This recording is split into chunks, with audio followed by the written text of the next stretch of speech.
I'm Johnita Barrett with Gluten-free and Dairy-free Living.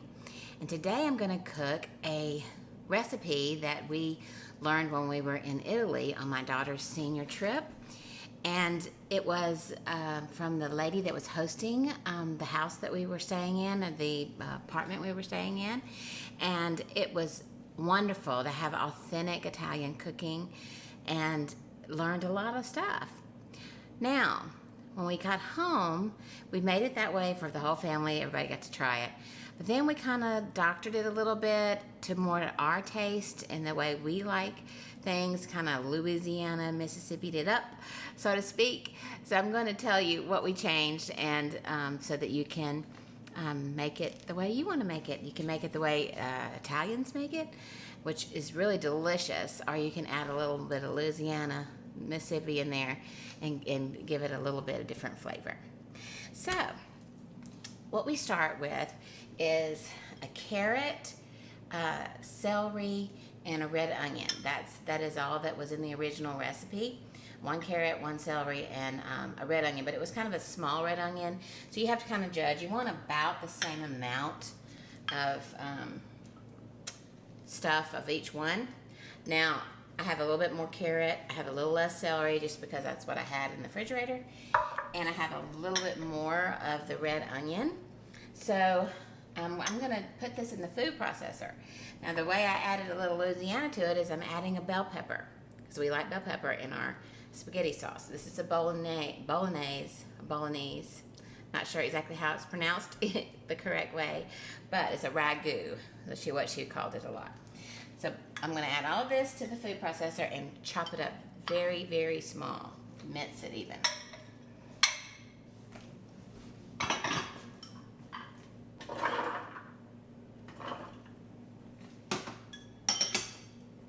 And we did 2 carrots.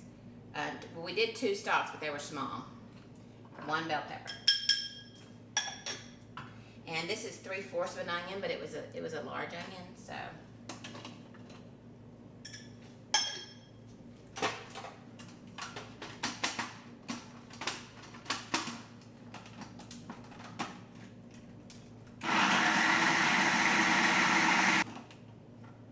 About right. And it's really good for kids because they won't know what they're eating. So they don't know that there's lots of vegetables in the spaghetti sauce. See how minced that is? It's very small. That's what how we're gonna cook it.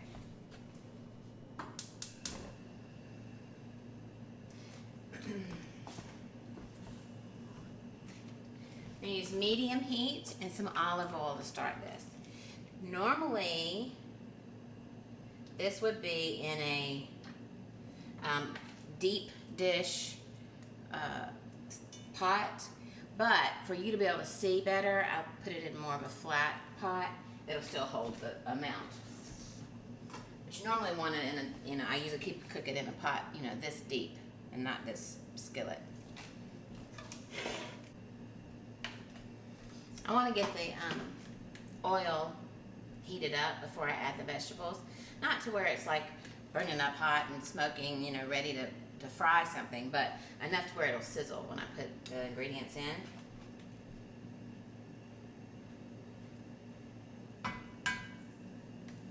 Okay, now here we go.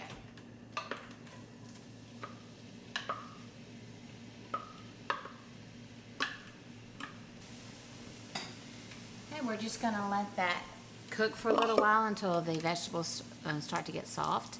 So it'll be a few minutes. I have some fresh flat leaf Italian parsley that I grew outside on my tower garden, and I'm going to chop it up for the end.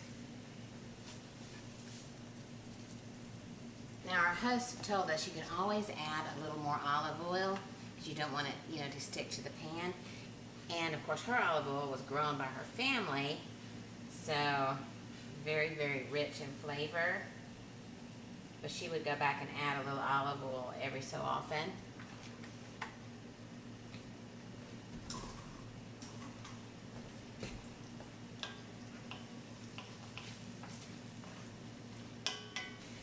And this has been cooking for about 10 minutes or so. And I'm gonna add about 6 cloves of garlic and let that cook for a couple minutes before we add the meat. Now, the original recipe did not have garlic in it, and we added that. So that's another add-on that we put to the recipe. Now, the original recipe, of course, everything's in grams, and here we don't really use grams, at least I don't in this household. So we just had to adapt it a little bit. But the original recipe had like 300 grams of ground pork and 200 grams of ground beef. But because I buy meat usually by the pound, I just do a pound of ground pork and a pound of ground beef. And I use grass-fed ground beef, and I try to find pastured pork when I can. So that's what we're gonna add now. Pork, beef.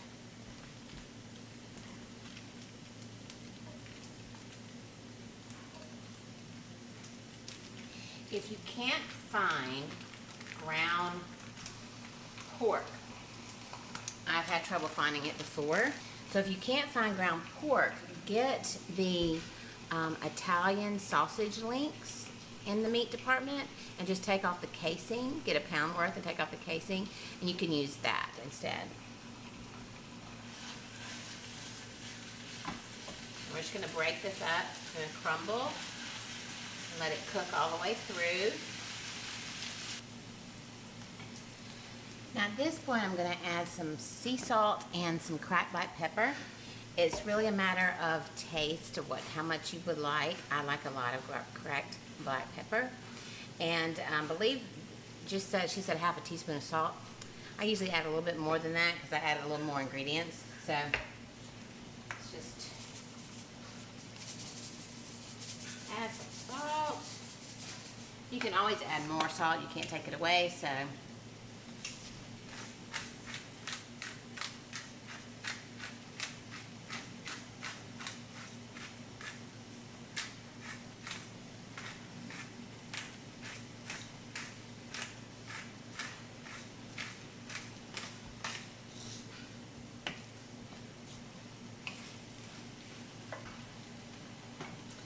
Okay, at this point, we're gonna add some red wine. And it calls for 100 milliliters.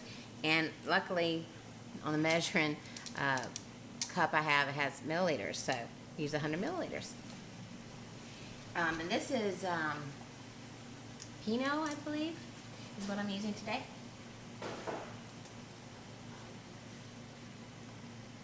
I'm just gonna mix this all together and then let the alcohol cook out of it before we add anything else. This original recipe is made for probably 4 people a max, at least the portion size that we eat. But by adding more vegetables and more tomato sauce, which I'm gonna do, then I get to spread it out a little bit more. We can feed more people because I have a lot of people in my family. So if I'm trying to cook for the family, I need a lot more. But I didn't double it today or anything like that. So it'll still feed a good bit more than the original recipe. But remember, the original recipe, we were trying 3 different pasta dishes. So she didn't do any of them large because we had 3 different dishes. So we chose small portions of each dish.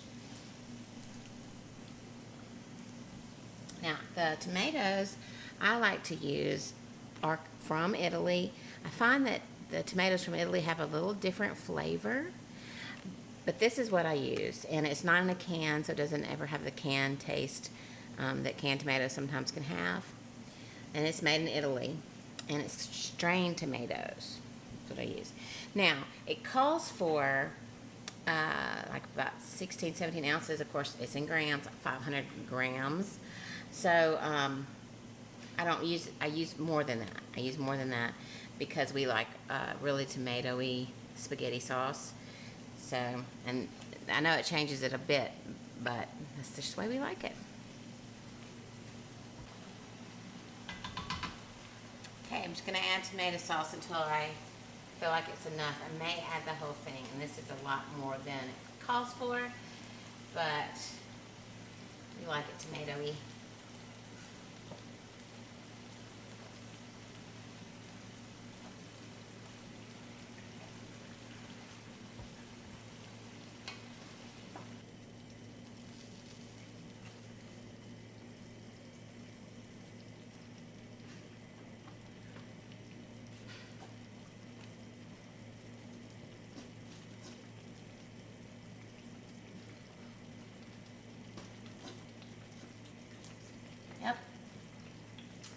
whole thing, 52 ounces, 52.91 ounces, exactly.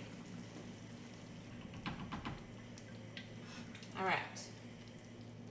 Now that it's blended, I'm going to turn it down to low and let it simmer. Now this is why you want a high pot instead of this type of pot, because while it's simmering, little pieces of it pop up. And if you have a higher pot, it doesn't do anything, but I'll probably have spots all around here red because it will bubble and leave me a mess. But that's okay, because I want you to be able to see what I was doing. Now, this has to simmer for at least an hour. So the most, well, some people, she said sometimes they would simmer for all day, but at least an hour. Sometimes she said she will let hers go for 2.5 hours. But she said you want to hear that sizzle. And this is something else we're going to add. Rosemary sprigs. We don't chop them up. We don't leave them in there. We just place them in and just leave part of it sticking out so that you can remove them. So,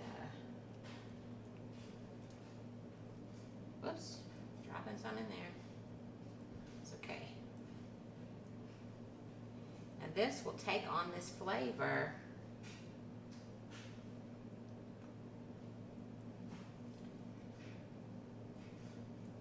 of this rosemary, but then you'll take the rosemary out and you won't have the leaves in there, but it will still have the flavor of rosemary. So I'm going to leave that alone for about an hour or so, and then we'll come back and cook our pasta. This is the pasta I'm going to use. This is one of my favorite gluten-free pastas, is this brand. And so this is what I'm going to use with it. I'll see you back in a bit. All right, this has been cooking for an hour, and it's just been simmering, and now I'm going to take the rosemary out. Get a napkin.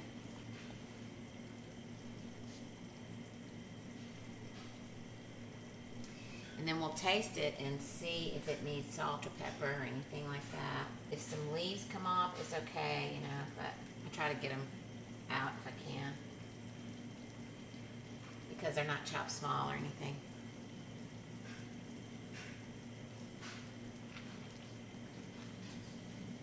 So it's very thick now. It's been sitting, simmering all this time without a lid. And there's one more.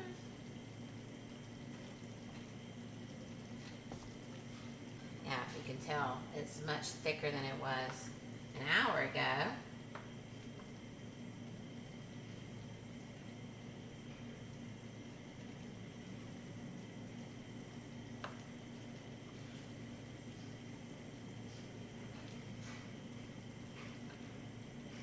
These leaves do come off in here, and it's okay. I just kind of, just when I stir it and see one, I get it out.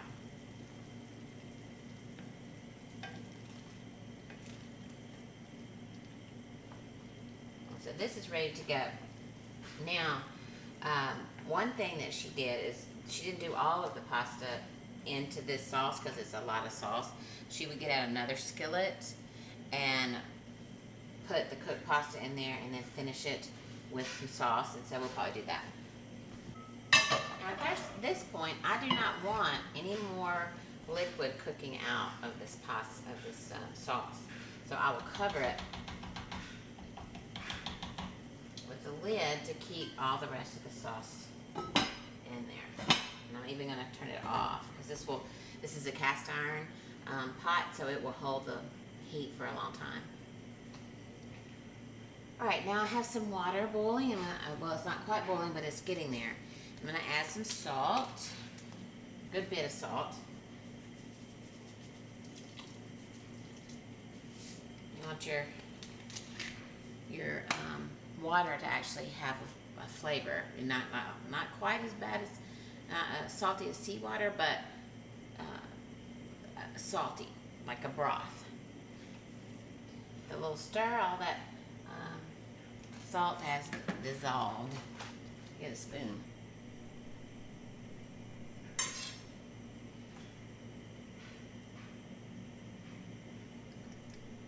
You can taste the salt. That's good.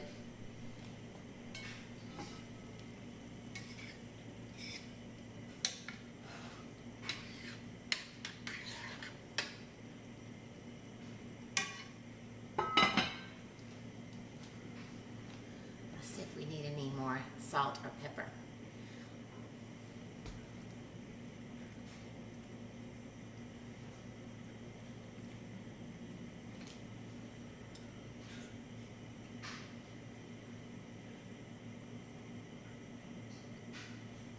It needs a little more salt.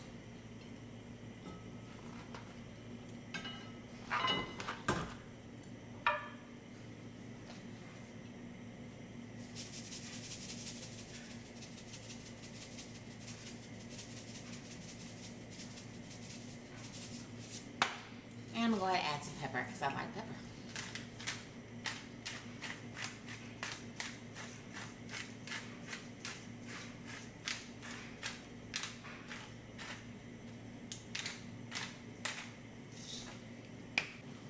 Okay, now that I have the water boiling, I'm going to add our pasta, and you got to really watch it because gluten-free pasta will turn mushy very quickly if you cook it too much. So you got to be careful when you're cooking gluten-free pasta.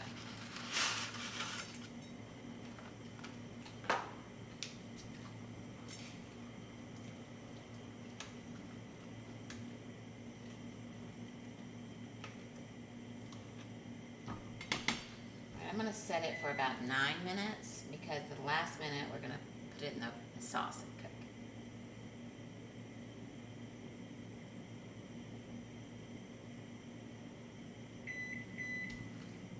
I'm going to go ahead and get some sauce over into this pan because I'm not going to do it all.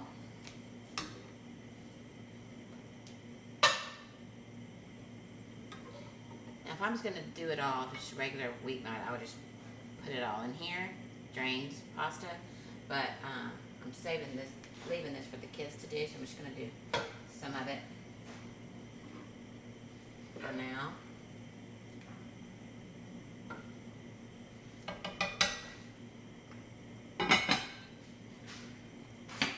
I'm going to visit my sweet mama today, so I'm making a big pot to leave for the kids to, well, now they're capable of getting their own food for sure, but I'm just making a pot for them to have something to eat here, and they don't have to go buy anything, or they don't have to come fix anything, and leave my kitchen in a much bigger mess than when I left it.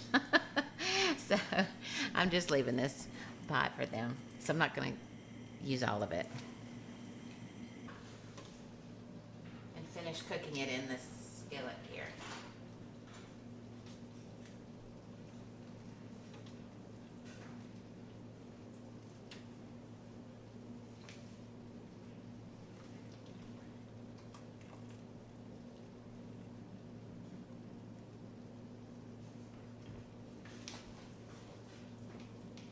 Make sure to coat your pasta, is what she told us to do there. Now, I don't always do this. If I'm cooking spaghetti at home for my family, I'll just strain the spaghetti and let everybody get spaghetti and put their sauce on their plate. But in Italy, this is how she said to do it.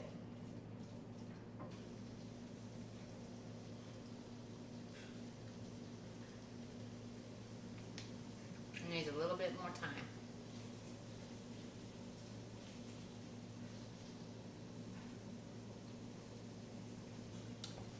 Okay, let's plate it up.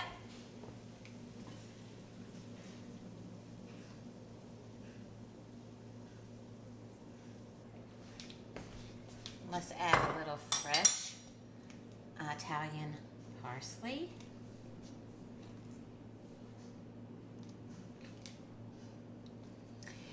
And I like to add a little bit of olive oil to finish, and I use my Tuscan Herb flavoring, flavored olive oil. Those are my favorite, flavored olive oils that I love so much. But I just drizzle just a little over the top. If you don't have a flavored olive oil and you can't get one, then you could drizzle just a little bit of regular olive oil. And for those in the family that can have cheese, a little grated Parmesan would be really good on top of this. There it is.